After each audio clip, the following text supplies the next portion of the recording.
Hola a todos, ¿cómo están? ¿Cómo les va? Bienvenidos. Esto es Una Flor en el Asfalto, nueva versión, nuevo formato, nuevo todo. Tenemos set nuevo con un mix de un overlay temático, digamos, o sea, que me encantó. Después lo vamos a ir puliendo, después lo vamos a ir mejorando, pero por ahora me encanta porque tenemos lugarcito para ver las imágenes, para verme a mí, para ver sus comentarios, todo, todo, todo, todo, todo. Si bien esta serie de videos, la idea es que justamente sean una serie y se vayan publicando en diferido, obviamente los comentarios que vayan dejando en estos videos se van a pasar en los comentarios siguientes, así que desde ya comenten cuando les hago consultas, les pido una opinión, etcétera. Dicho todo esto, les doy la bienvenida formalmente a Una Flor en Asfalto que va a arrancar en este momento.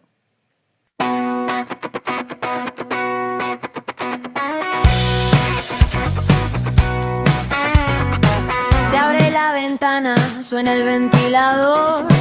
Café en la taza, se derrite el calor. La ciudad de enero, quieta y criminal. Y Flor en la radio te lo cuenta igual.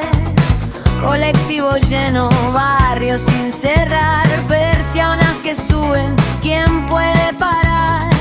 Lo que pasa abajo, lo que duele acá. Flor te lo desgrana de cara y frontal. Una flor en el asfalto para América profunda, del sur hasta el mar. Para el que se queda roto mientras otros se van, se van a escapar. Una flor en el asfalto que te nombra lo que nadie quiere mirar. Buenos Aires sigue viva y en la voz de Flor la podés respirar. Y como les decía, esta temática va a cambiar un poco. ¿Por qué? Porque si bien ya lo habíamos encarado en el último programa, la idea como amante de la cultura pop que soy es empezar a analizar la realidad, pero partiendo siempre desde algo que, desde un disparador, podríamos decir, que suceda en la cultura pop. Y después de ahí sí irnos a distintas cuestiones de la realidad porque yo lo tomo como algo que está siempre relacionado. ¿Sí?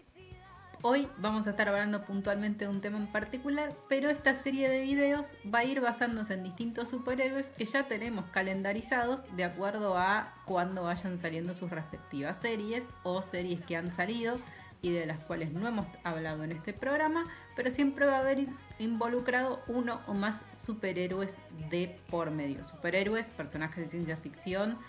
Yo por superhéroe no tomo al superhéroe clásico solamente. De eso vamos a hablar también. Pero bueno, antes de empezar formalmente con el video, ¿cómo están? ¿Cómo les va? ¿Cómo andan?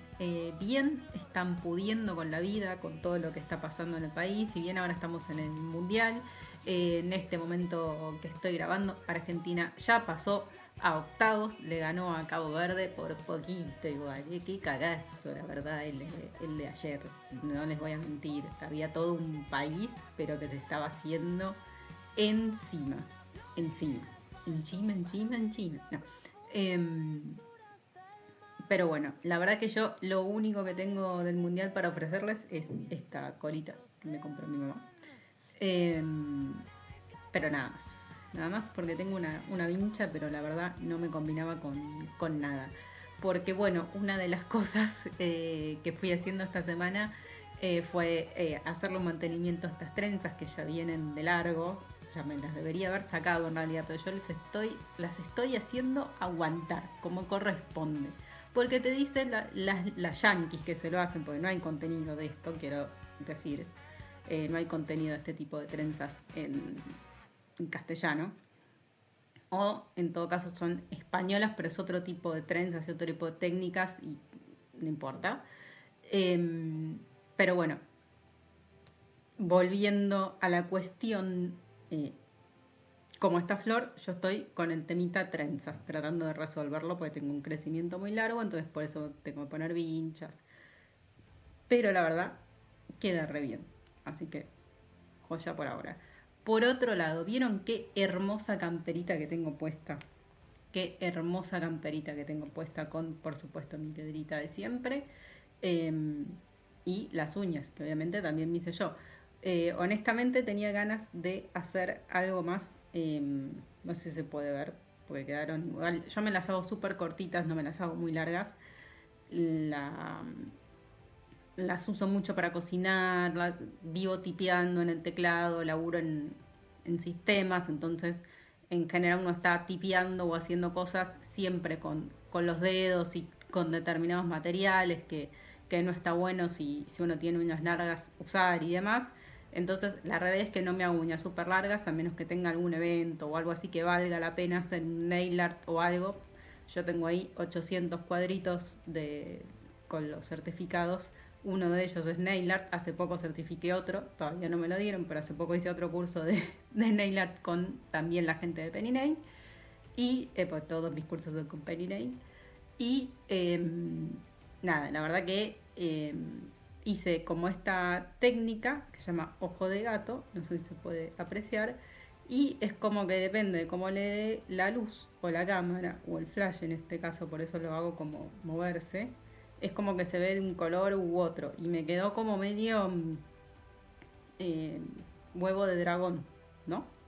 Yo pretendía hacerlo tipo más marino, esas uñas medio en tendencia que son como un fondo marino. Bueno, yo lo quería hacer más así, pero me quedó como más tipo eso, huevo de dragón o como se llame. Porque quedó como entre verdoso y violeta y rojo, y como que eso marino no es. A menos que no sé, estés en el delta, qué sé yo, ahí capaz puede parecerse esto un poco más. Pero si no, no.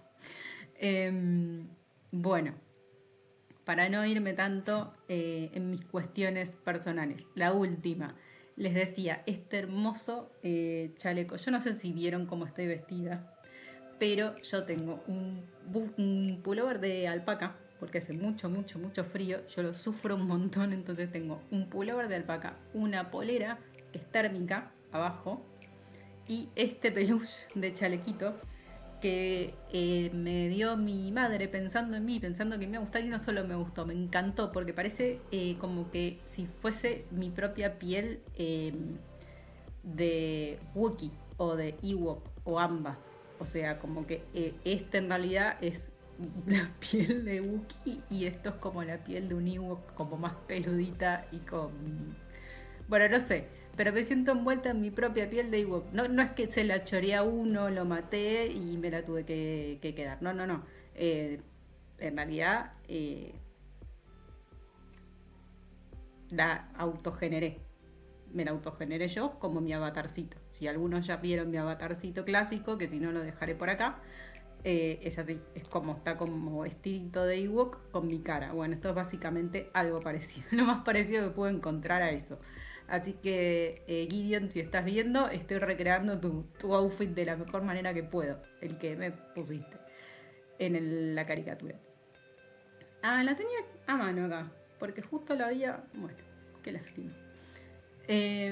Bien, ahora sí, volviendo a lo que nos compete el día de hoy, como les decía, que son los superhéroes. Mi intención es,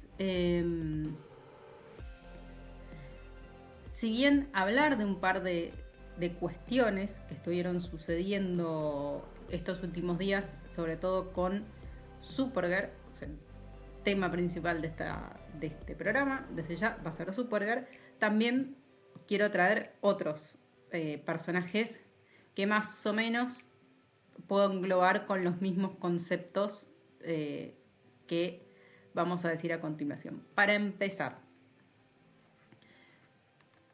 ¿cuándo fue la última vez que vieron un personaje mitológico? Quiero decir, ¿cuándo fue la última vez que sintieron que había un personaje mitológico presente? Y no me refiero a la antigua Grecia o personajes clásicos, digamos, de la mitología, sino a alguien que tenían enfrente y dicen, esto me identifica o identifica una época, representa un arquetipo y por ende puede convertirse en mitología de esa época. ¿Sí? Hasta ahí vamos bien. Porque me interesa este concepto. Los superhéroes o determinados personajes a lo largo de la historia terminan transformándose o han terminado transformándose en los héroes de la contemporaneidad, ya que están narradas los héroes o los héroes mitológicos o los personajes mitológicos. Los nuevos dioses hoy son nuestros superhéroes, porque en ese momento los dioses eran los que representaban determinadas características fundamentales como pilares o como cuestiones inclusive filosóficas de cómo debería ser la humanidad o cómo es o cómo está representada, obviamente desde la perspectiva occidental. Pero siempre estuvo para eso la mitología, para bajar a tierra, para representar a la humanidad y para poder explicarla de alguna manera. Con la narrativa que ustedes quieran, pero bueno, Aquiles en la Ilíada tiene una función particular que es representar lo que en filosofía después se va a llamar el alma. Si alguien cursó filosofía alguna vez, saben que no estoy diciendo ninguna estupidez, estoy diciendo algo básico de filosofía. Aquiles representa el alma, por ejemplo, o el concepto, o el primer concepto del alma como personaje, no es que representa solamente al tipo que los vence a todos. Eso es una característica secundaria de Aquiles y siempre va a quedar como secundaria en la historia que escribió Homero. Después, en las interpretaciones, por ejemplo, cinematográficas, eso queda bastante de lado. De hecho, ni se menciona y el momento principal donde el alma de Aquiles es como que más surge, que es cuando se lo cruza a Ulises en el inframundo, y Ulises es como que lo ve porque Aquiles ya está muerto en la historia original cuando ellos se cruzan, ni siquiera está presente en las adaptaciones cinematográficas. En la de Brad Pitt, por ejemplo, él está vivo, de hecho, que es lo más triste. Y es como, bueno, sí, pero lo queríamos hacer más realista las pelotas, o sea, es como el momento más significativo del personaje, de los dos de hecho, porque ahí se muestra qué representa a cada uno, podríamos decir, no lo mostrás, necesitas que el tipo, voy a decir petit suisse para no decir que la palabra con M, porque capaz me bajan el video, y la estoy diciendo mucho, para que el tipo petit suisse, necesitas que eso sirva para algo y que demuestre algo. Entonces, mejor dicho, necesitas que el tipo petit suisse, uno necesita en la Ilíada o en Troya, no importa, pero es la Ilíada, que Aquiles petit suisse, digamos que Aquiles no esté en este plano de la existencia, que esté en otro. No sabemos cuál todavía porque como el plano del alma recién se está descubriendo. No sabemos todavía si es el plano de Hades, qué tipo de inframundo es, eso ni siquiera va a aparecer todavía en estos comienzos de la cultura griega. Pero sí empiezan a aparecer otro tipo de personajes que representan otras cosas. Por ejemplo, Paris va a representar muchas veces la esperanza o la esperanza en la humanidad. Helena, bueno, hay un temita ahí con Helena que me parece que no entendió la gente que está haciendo las nuevas adaptaciones, por lo menos, y es que representa el ideal de belleza, o sea, el ideal de belleza femenino que tenían en ese momento los griegos, porque es una mina por la cual se pelean no solo los mortales, sino también en un momento las diosas, cuando Paris elige a Afrodita para que justamente Helena lo ame a él. Entonces, cambiar ese ideal de belleza por otro que es actual y no el contemporáneo a esa época, genera un cambio de paradigma en la historia, que sería como básicamente, si yo te estoy contando la historia de Adonis, contártela como un Adonis feo. Entonces vos decís, ok, estoy representando un narcisismo con un tipo feo. ¿Puede pasar? Sí, claro que puede pasar, pero no en la vieja Grecia, digamos. no estaba contemplado como ideal de belleza. Eso, piensen en las estatuas super e hiperrealistas que hacían, pero al mismo tiempo recontra maquilladas y que representaban lo más bello posible a lograr. Entonces, no hay ninguna chance de resignificar a Adonis en un personaje feo. Les pido disculpas, no es que estoy tratando de ser anti-woke. Estoy diciendo simplemente que hacer una nena negra o hacer un Adonis feo es lo mismo, en cuanto a que estás quebrando la mitología de un personaje. Hacer a Ulises un tipo, yo no sé nada todavía de la Odisea, pero ya me veo, porque van para ese lado, y porque el tipo este siempre hace el mismo tipo de personajes, hacer a Ulises un tipo depresivo que siempre está puteando por la vida y que la odia, es justamente lo contrario, porque Ulises representa la esperanza en muchas veces. En muchas veces me refiero a que casi todo el libro va a representar la esperanza, después representa otras cosas como la existencia de la vida después de la muerte y demás, cuando se lo cruza Aquiles, como decía, pero si no, suele representar la esperanza. Y para mí me parece que ya están eligiendo al actor equivocado. ¿Qué quieren que les diga? Ese tipo no tiene ni siquiera una vibra de Ulises, nada. Pilares fundamentales en una narrativa que romperla no solo te rompe una metáfora que tiene miles y miles de años y en las que después se van a basar un montón de historias para ser quienes son ahora o quienes fueron. Porque si Homero no planteaba quizás la existencia ya de un alma y de una conciencia y de un tipo de pensamiento en la Ilíada, después quizás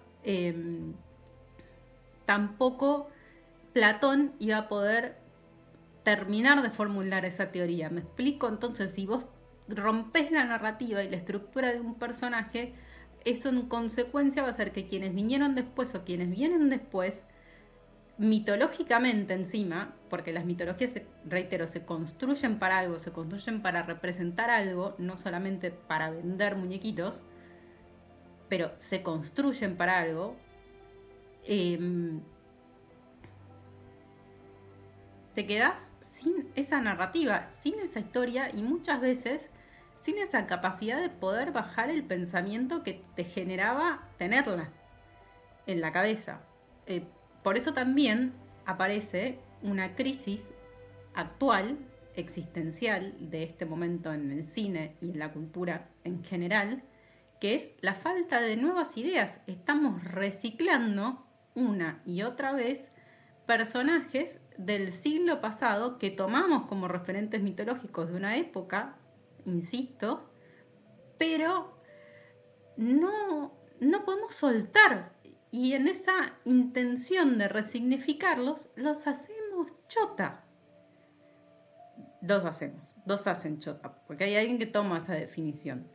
Pero si yo pienso en Superman y en Supergirl, por ejemplo, lo primero que sé, digamos, porque lo estudié, quienes alguna vez cursamos la facultad habrán tenido, me imagino, creo, no lo sé, una materia que se llama cultura pop o historia de la cultura pop o algo similar, en donde hacen este planteo y esta tesis, que es Supergirl y Superman representan el comienzo y el desarrollo del sueño americano. Superboy después vendría a ser la caída, pero esos tres personajes lo que vendrían a representar es esa idiosincrasia, la del sueño americano, de cómo empieza, con qué valores empieza, porque empieza con unos determinados valores para la sociedad, después cambian a otros, toque más progresistas, o no diría progresistas porque en ese momento ni siquiera existía la palabra, pero humanistas, si quieren, y después se va al tacho. O sea, viene la década de la depresión y todo eso se va al tacho y está ejemplificado perfectamente en Superboy, que ya ni siquiera tiene algún ideal de poder porque es humano, entonces rasca un poco dentro de lo que puede. Pero tanto Supergirl como Superman sí representan valores tradicionales. Con estos valores no me refiero a valores de lo valores, sino valores filosóficos tradicionales de una época. Superman va a representar la verdad, la justicia, los más tradicionales, los primeros que aparecen con Yanquilandia como nación, me refiero. Esos valores, los mismos que el Capitán América. Después, Supergirl va a profundizar esos valores y va a decir, no solamente acá hay verdad, acá hay justicia, sino que esto es la esperanza, esto es la esperanza de la humanidad. Con lo cual, no solo por esto, sino por, reitero, historias como la de Los Pilares en DC y demás, donde Kara Zor-El, que es Supergirl, representa la esperanza o la búsqueda de la verdad, o ambas muchas veces como pilar de los 10 fundamentales para que la humanidad exista o para que sea salvada, dependiendo el contexto. Es fundamental que el personaje mínimamente refleje la búsqueda o la existencia de la esperanza, de la misma forma que Clark Kent refleje valores más tradicionalistas o que refleje determinada búsqueda de la verdad. Digo, él elige ser periodista para ir a pesar de todo y a pesar de que todo parezca raro todavía y que no se sepa bien en dónde está parado, haya una verdad presente, una justicia también presente. No le va a importar tanto a él la humanidad como tal, más allá, porque de hecho él llega un momento en que se frustra y se pelea con la humanidad, y de hecho se pelea con su prima, con Kara, por ese motivo. Entonces, lo importante acá, más allá de poder diferenciar qué representa cada uno, que eso narrativamente siempre está presente en todos los personajes, salvando las últimas versiones, que no han representado eso, pero ya medio que lo sabemos. Spoiler alert, James Gunn hizo lo que quiso con estos personajes, entre otras cosas romperlos. Agarraron el juguete, dijo, no, con pantalones así que parecen un calzoncillo no me gusta, y ¡tra! Lo rompió, así. Rompió el juguete. No me gusta hacer el juguete, lo rompo. Como, no lo rompas.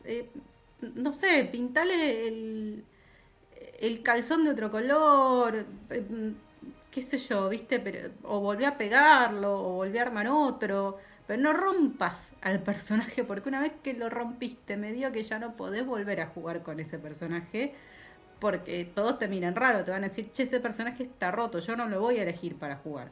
Bueno, acá pasa algo parecido. O sea, la película de Supergirl es mala por donde la mires. O sea, es mala en cualquier sentido. Yo la tuve que ver como en 3 veces, como en 3 largas pausas de hidratación. O sea, fue muy difícil, muy difícil. Hay películas que son malas y que te pueden hacer pasar un mal rato o no dejarte ningún mensaje convocante o lo que sea, pero no cargarse un personaje. Esta película, aparte de ser mala, lo que hace es cargarse a un personaje. Y con esto no me estoy metiendo para nada con cómo es el personaje, con cómo decidieron hacerla o resignificarla y cómo lo labura la actriz. Para mí tiene que ver mucho más con que la actriz hizo lo que pudo, con lo que tenía, que era ser ella. Nadie le corrigió nada, nadie le dijo, no, flaca, mirá que tenés que ir, me parece, por otro caminito, no tanto por acá. Y la mina le dio con el acelerador, con todo, y dijo, la voy a hacer lo más queer que pueda. Buenísimo, acá nadie está en contra de la cultura de género, por Dios, pero no es así el personaje. O sea, si vos me planteases un personaje que no está en resiliencia todo el tiempo, no está escapando de su humanidad todo el tiempo y no está mostrando algo más que frustración ante la vida, que no es el caso de alguien como Kara Zor-El, ni siquiera cuando Superman es fletado, ni nada de eso. O sea, inclusive cuando Clark no está con ella, que igual es la mayoría del tiempo, estando vivo aún, porque cada uno tiene su saga, ella está siempre justamente con esperanza y con un faro de frente. No está yéndose a la mierda y dándosela en la pera con lo que pueda, como la vemos acá. Ese es el gran problema que tiene la película. No creo que sea culpa de Emilia Alcock, porque ella tiene 20 años, creo, es su primera película.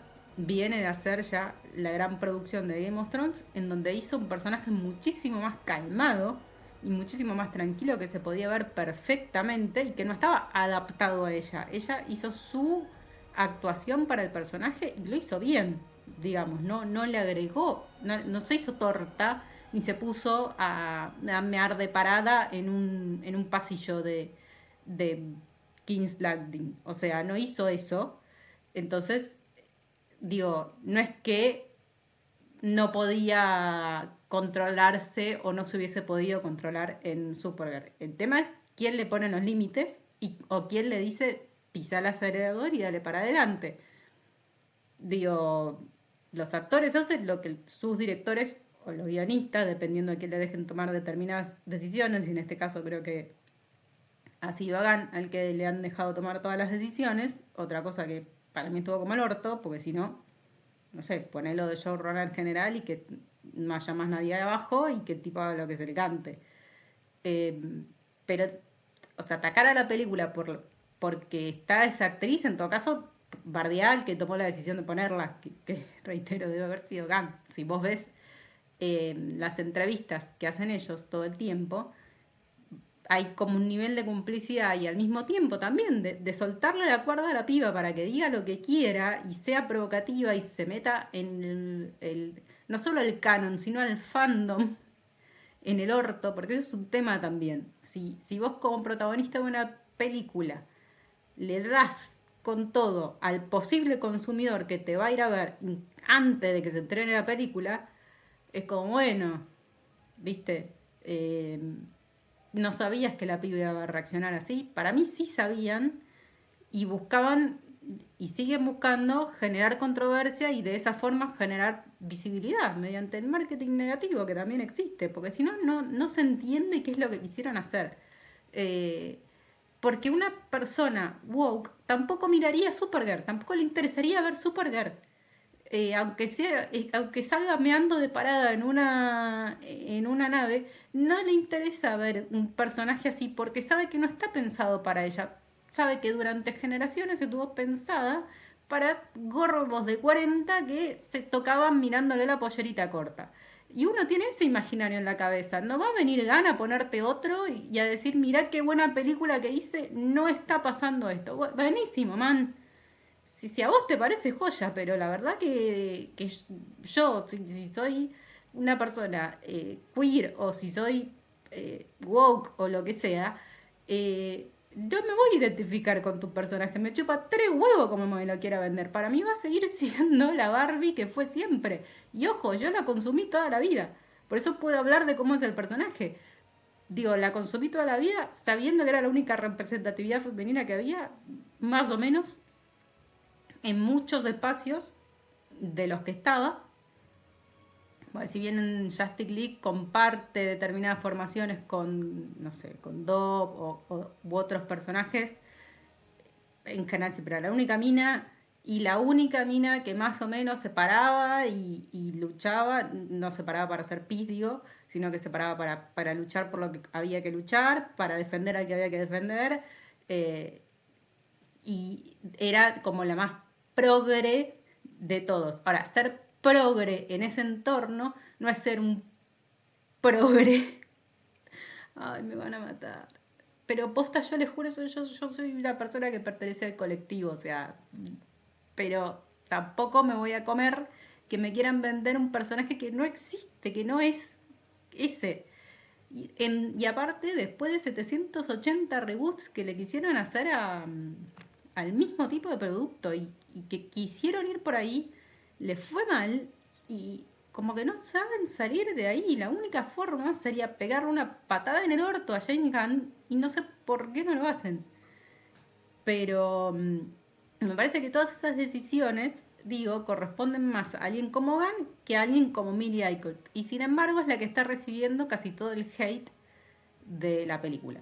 Ese es el punto principal. O sea, si bien sí, Supergirl es una bosta, es una mierda existencial de la vida, se hace concha el personaje y eso tampoco logra, me parece, generar otro tipo de audiencia, no lo va a lograr y por eso le fue tan mal, porque no lo miraron ni los viejos consumidores que la podían llegar a consumir antes de que la mina los haga mierda y la película también, por si faltase poco, sino que los nuevos tampoco llegaron nunca, porque, reitero, no vas a convocar a nadie con un superhéroe tuneado, viejo, rancio, que ya no daba para hacerla así. Hubieses hecho otro personaje directamente, o hubieses agarrado uno por lo menos más en la periferia y que siempre ya las últimas veces se hizo una versión medio eh, progre del personaje como Dreamer, desagarrado a Dreamer, que a nadie, primero a nadie le importa en general, está todo bien pero a nadie le importa, hubieses reversionado a ese personaje si querés en representación del universo de Kara Zor-El, ponele, y hecho lo mismo. Con Dreamer podrías haber hecho capaz lo mismo. Le pones a Crypto si querés, porque Crypto ya está más rifado que un bizcochuelo en una iglesia. Crypto, digamos, no pertenece ni a Superman ni a Supergirl. En ninguno de los casos pertenece a Superboy. Recordemos que pertenece a Superboy. En casi todos los cómics. Ojo, en algunos lo tiene Superman y es un clon del perro de Superman. Yo esos no los llegué a ver, la verdad. Leí los más nuevos y vi lo más nuevo y ahí siempre fue de Superboy. ¿Qué quieren que les diga? Para mí es de Superboy. Para mí. Es de Superboy, fue clonado con él en el mismo laboratorio. ¿Me explicás qué cuerno hace ahí el perro? Las dos veces. Aparte, para aparecer primero al lado del fiambre de Superman, de su supuesto dueño, que no es dueño, como llorándolo y después meándole encima. Y es como... Entendí el mensaje, amigo, está todo bien, no entendí, te estás cagando literalmente casi en lo que se venía contando, pero el universo que armaste vos, hermano.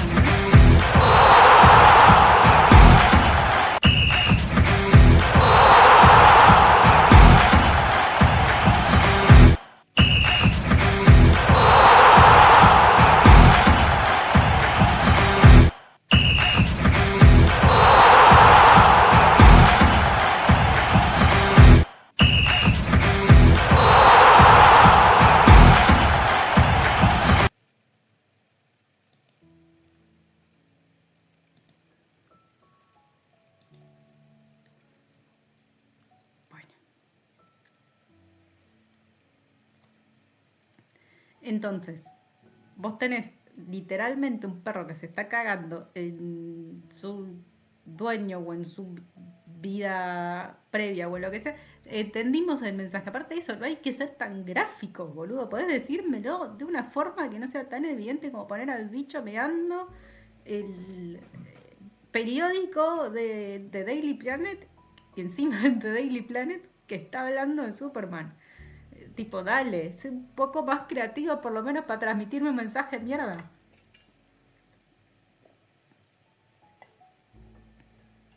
Ahora, sí me parece, con esto tampoco es que quiero ponerme densa con el tema, ya lo hicieron varios medios yéndose al carajo y de hecho creo que el mismo Gunn lo dijo bastante pasado de mambo.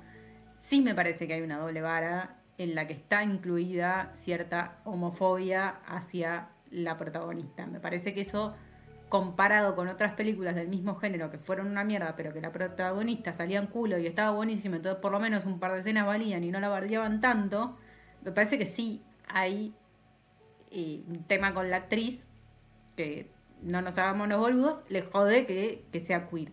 Digo, más allá de que ella tenga la culpa o no. ¿Sí? Digo, porque, reitero, ella no toma la decisión de participar en la película. La ponen ahí.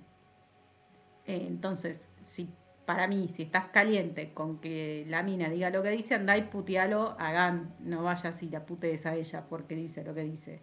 Sobre todo si sos del fandom de Supergirl. Después, si sos machista y querés putearlas por lo que dice y pelearte con ella con lo que dice por Twitter, está bien, pero tampoco nos olvidemos que es una mina que tiene eso, 20 años, va a decir cualquier forrada, porque tiene también la edad para decirla, claramente no lo está pensando ni fijándose si lo que va a decir tiene algún tipo de consecuencia, por lo menos déle un par de años más, si son unos gordos de 40 que están mirando la peli o la están mirando ella en Twitter por el motivo que sea, y déjenla de seguir y ya está, o dejen de comentarle forrada, porque también me parece que, por ejemplo, Enola Holmes también es chotísima.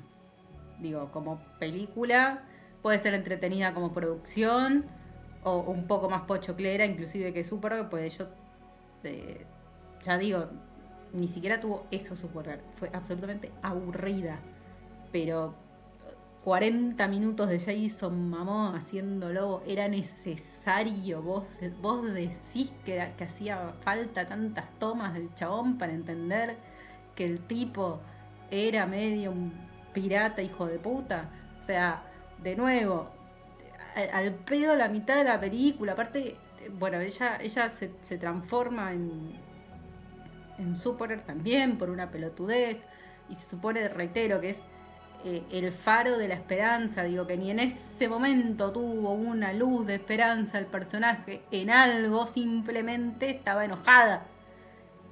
Y no es la idea, porque no sos el faro de la venganza o de la resiliencia, sos el de la esperanza. Eso en ningún momento apareció en la película, en ninguno. Entonces ahí me jode. Y Enola, digo que también es mala, pero al menos es entretenida porque va rápido, se basa mucho en el Sherlock Holmes, quizás más de Robert Downey Jr., que también es a las tropadas y a los pedos y qué sé yo, que parece más un videoclip que algo de Sherlock Holmes. En Nola pasa lo mismo, parece un videoclip de Lali con un personaje haciendo cosas que nada tiene que ver con lo que pasa igual en su historia real. Yo entiendo que esto es una expansión del canon, que hay libros, que etcétera, lo sé perfectamente, pero no deja de ser una reversión del personaje, sigue estando chota y sigue siendo completamente outsider del canon de la historia. Digo, Enola, en lo que apenas se menciona de ella dentro de las novelas originales, está encerrada en un manicomio por ser quien es. Y después va y se quiere fletar a los hermanos. Entonces, hay ahí una cosa de una fraternidad que nunca existió entre ellos, por lo pronto. Eh, la madre que bueno, digo, está todo mal. Con lo poco que sabe del personaje, tampoco se agarra de eso la autora del libro original, como para darle una vuelta o tratar de más o menos hacerlo coherente con lo que estaba diciéndose antes del personaje. Es como ponerle a cualquier personaje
la mina fea que había estado invisibilizada y que no conocíamos porque la sociedad era una mierda y ahora la sociedad es mejor. Como no, es la misma sociedad, pedazo de pelotudo, o sea, no entendés que es la misma sociedad porque no está viajando en el tiempo la mujer, o sea, estás igual mostrando algo que se invisibilizó como si fuese visible. O sea, hay una sutil diferencia ahí porque me estás mostrando que una mina fea igual puede lograr determinados objetivos que en esa época no podría. No estoy con esto diciendo no había minas feas, lo que estoy diciendo es que es estadísticamente muy improbable que pase y con eso me estás vendiendo algo que no estaría pasando realmente. Pero dentro de todo, igual, más allá de esa salvedad, se mantiene en los cánones de Jane Austen, en el tipo de narrativas que maneja, o sea, no rompe con eso, tampoco rompe con lo que poco se sabía del personaje, o sea, con su idea, digamos, porque sigue siendo el personaje torpe que era, la fea que era, la que hace chistes y está como para hacer el cliffhanger de los libros y tener como esa respiración de humor. Ella estaba para eso.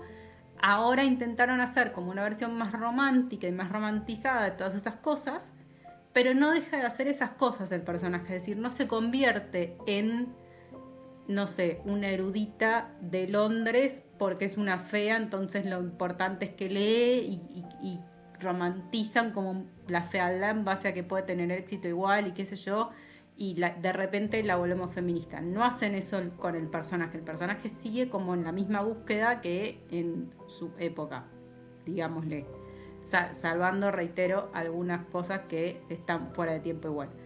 Pero digo que ya hay como demasiada obviedad en que están forzando barra romantizando la situación, eso de que sos una mina fea, de que a nadie te mira siempre primero, todo ese tipo de cuestiones. Sobre todo en una sociedad como la Regencia, digo, porque es la misma época que Bridgerton. Si quieren hablar de Bridgerton, también podemos decir lo mismo. Acá, por ejemplo, a diferencia de Bridgerton, sí respeta muchísimo más esto de que ella igual está en el último lugar de la casta, que no es que la resignifican como personaje ni te la muestran siendo la más linda de un determinado entorno, porque de repente da un giro ese personaje y ahora es lo más. Siempre es el personaje de mierda que es. Y te muestran su perspectiva de cómo son las cosas. Fin. Entonces, en ese sentido, me parece que está bueno como referencia una historia en donde agarras un personaje y encima un personaje, digo, que es canon, pero que no importa tanto, pero que a su vez ella en la serie obviamente muestra cómo son sus hermanas y cómo es su relación con sus hermanas, y no es que de repente Jean Bennett o Elizabeth Bennett pasan a ser unas hijas de puta, o qué sé yo, o los cambia de alguna manera, porque podrían haber hecho cualquiera de esas cosas, o alguna es negra, o alguna, viste, bueno, cualquier cuestión de ese tipo, no lo hacen, respetan perfectamente lo que había planteado la autora desde un primer momento en cuanto a características que ya estaban preestablecidas en los distintos personajes, todos. O sea, todas las hermanas son como las va describiendo. Hay que ver ahora qué pasa con el lanzamiento que van a hacer de los especiales y de lo que tengo miedo, que es Sense and Sensibility. Digo, están reeditando otra vez los libros.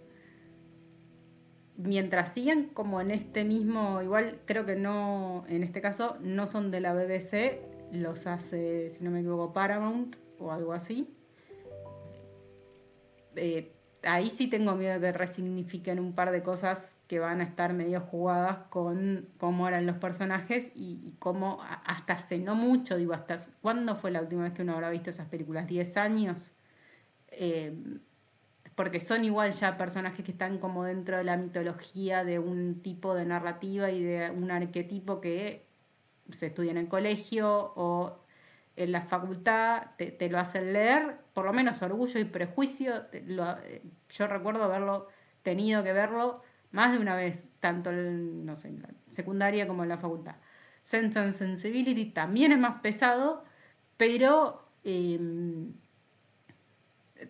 no digo que sea lo mismo, porque el que te hace leer siempre es el otro, pero está presente igual, digo, están como girando dentro de arquetipos de minas adrede, porque son arquetipos bien mostrados de esa época, o sea, las castas bien puestas, como estaban, inclusive dentro de las mujeres, cómo se manejaban entre las mujeres, digo, eso no cambia cuando ahora sí podrían hacerla, no sé, una más aurora, una más, qué sé yo, menos forra o con menos ganas de cagarle al marido a la otra, que siempre está ese personaje.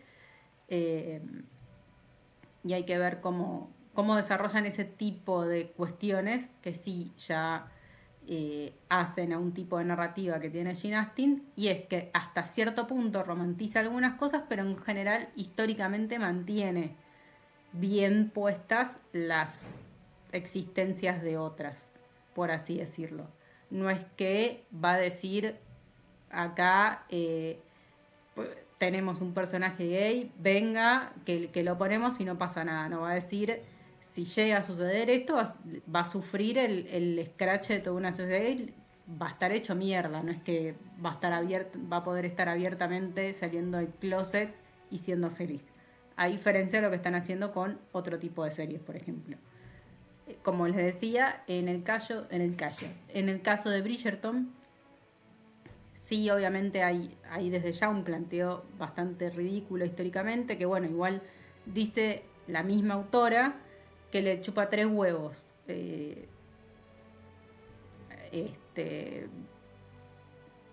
Serle fiel a la historia, que ella lo que eligió fue una época para contar la suya. Bueno, está bien, pero si me vas a poner personajes negros en una corte cuando la raza negra lo único que hacía era ser esclavizada, me estás contando mal las cosas, porque eso después aparte invalida un montón de reclamos que van a venir en la historia, justamente porque los tipos los cagaban a palos, no los tenían tomando decisiones en la corte.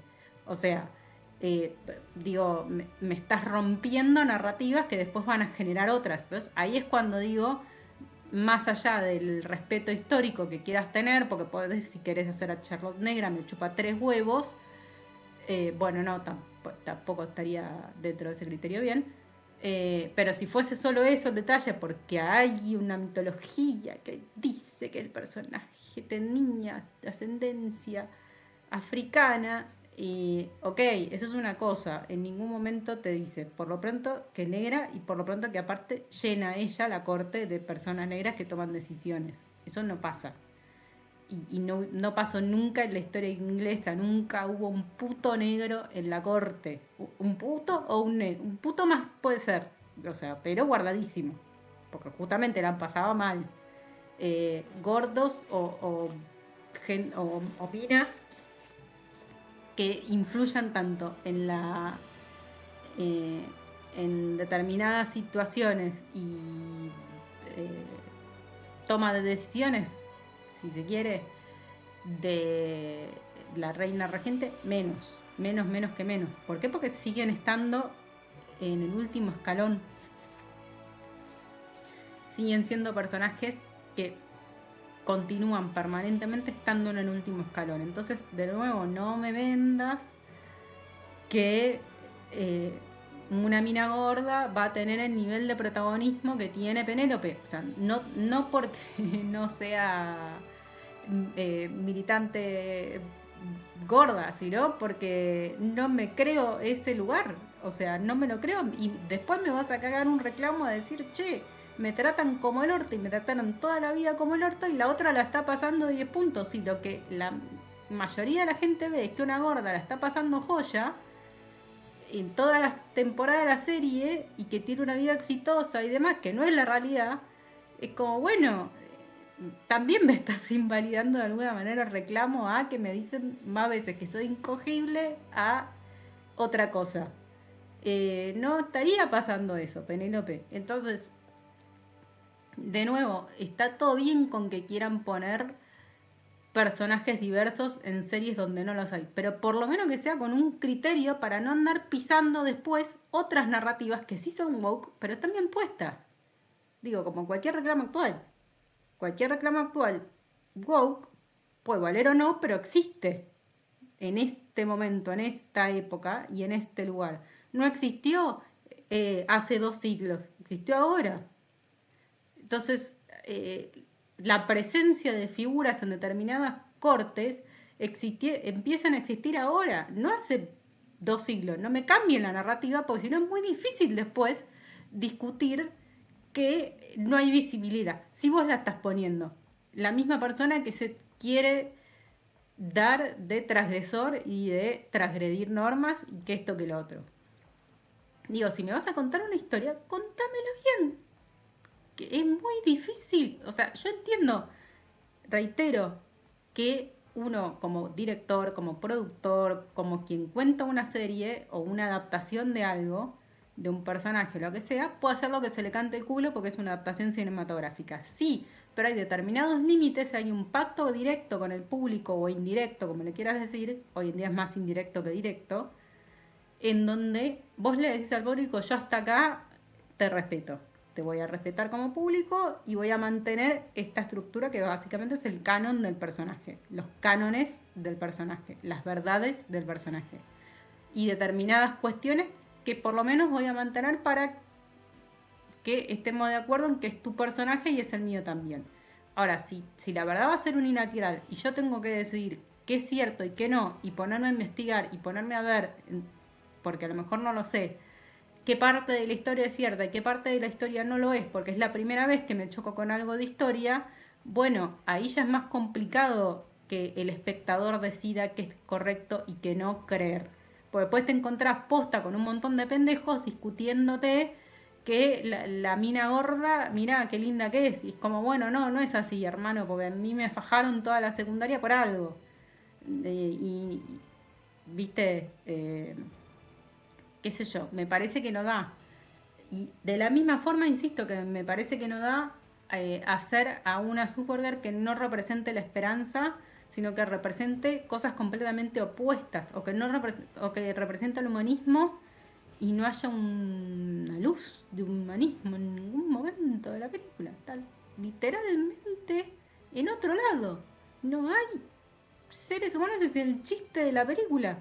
Entonces, dale, o sea, el entorno, hasta el entorno mismo del personaje me lo estás cambiando, porque si hay algo que ella siempre va a defender, inclusive por delante de Superman, es a la humanidad. Superman en un momento se cansa y se va a Argo, a otro planeta, para ser feliz porque dice que la humanidad lo detestan, que ya no los puede ayudar más y que yo.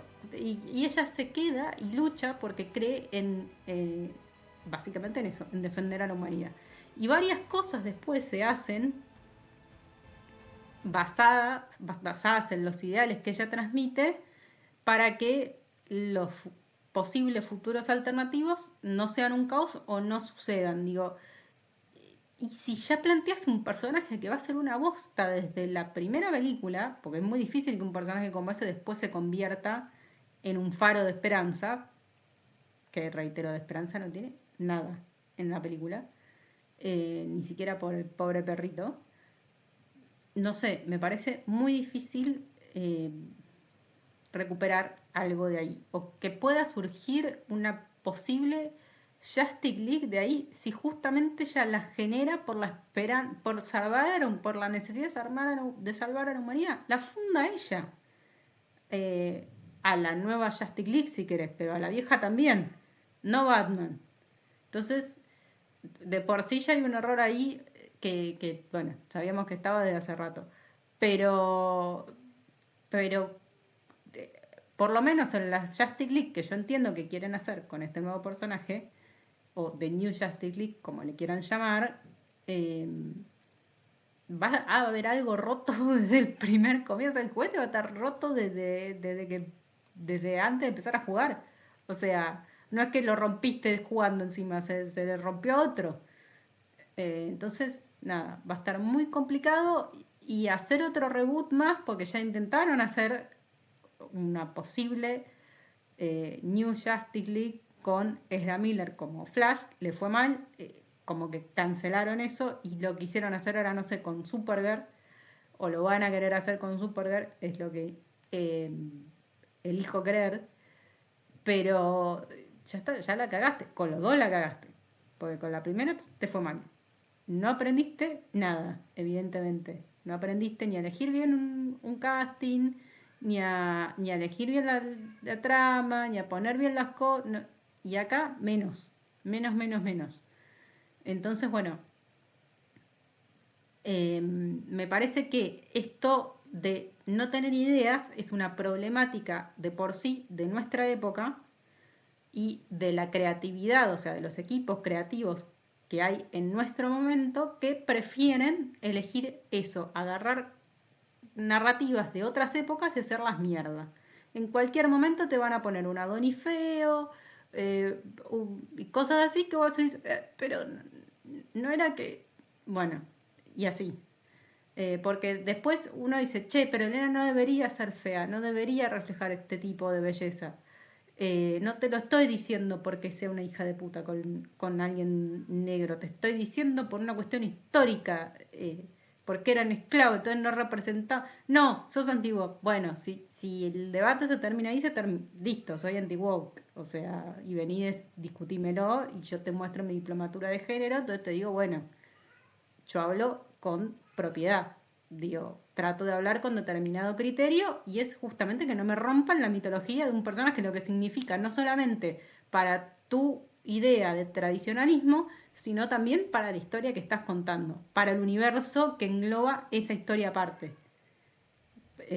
Porque está dentro de un universo en particular, Elena, no está en cualquier lugar, no está en cualquier sitio random de Hollywood que vos podés generar con un fondo de pantalla. Está en Troya, en esa época y en ese lugar, y te la tenés que fumar así. Cambiale otra cosa, pero no le cambies lo que hace al personaje ese personaje. Ahora, por suerte, hay determinadas producciones que a mí todavía me dan la esperanza de que por lo menos no se están cagando en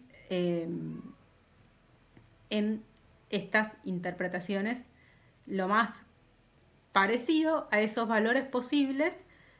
Insisto, no me interesa tanto la historia del personaje, si querés cambiarla completa, no me interesa.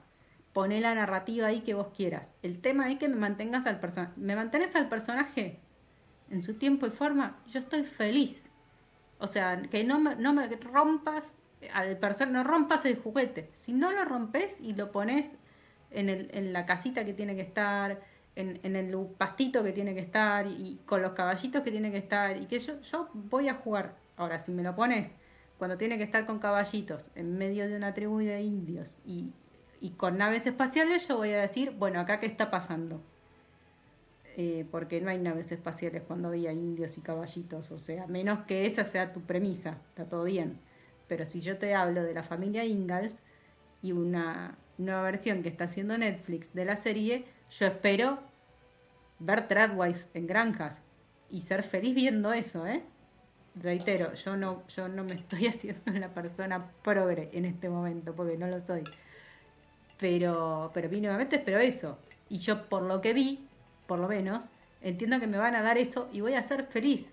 Entonces hay como un dejo por lo menos de esperanza en seguir reviviendo mitos desde hace décadas, porque la familia Ingalls ya representa obviamente valores del año del orto, pero que bueno, evidentemente con el sueño americano de Tradwife otra vez, claramente estos personajes vuelven a surgir.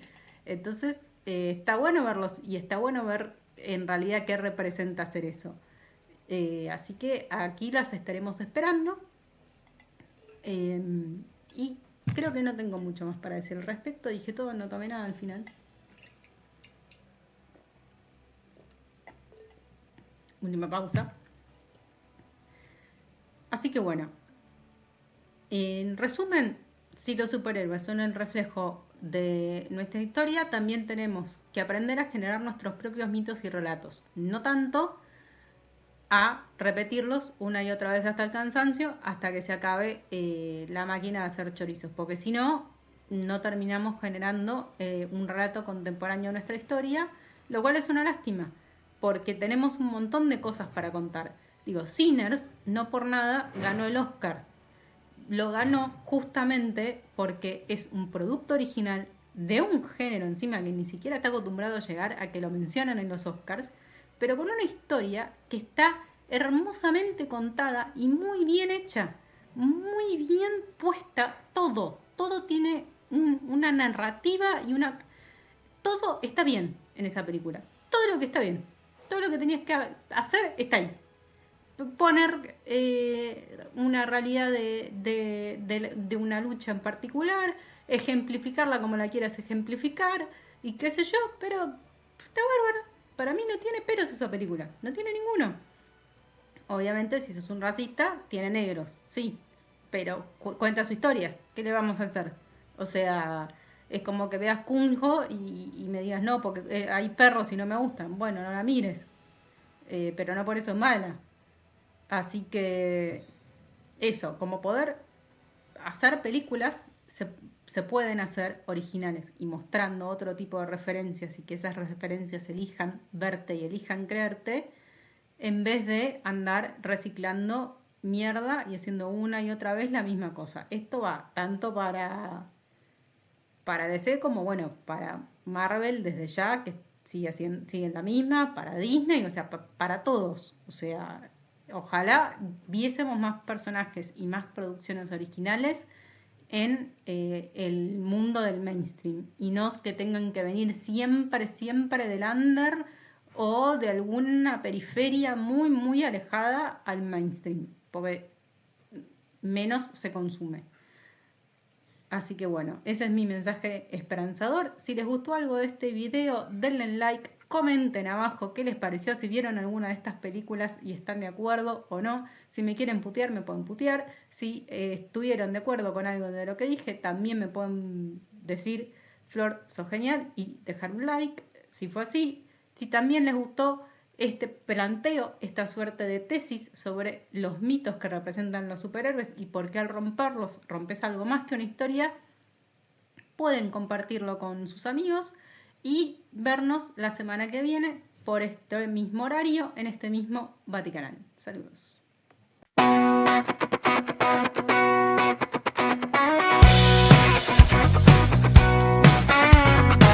Se abre la ventana, suena el ventilador, café en la taza, se derrite el calor. La ciudad de enero, quieta y criminal, y Flor en la radio te lo cuenta igual. Colectivo lleno, barrio sin cerrar, persianas que suben, ¿quién puede parar lo que pasa abajo?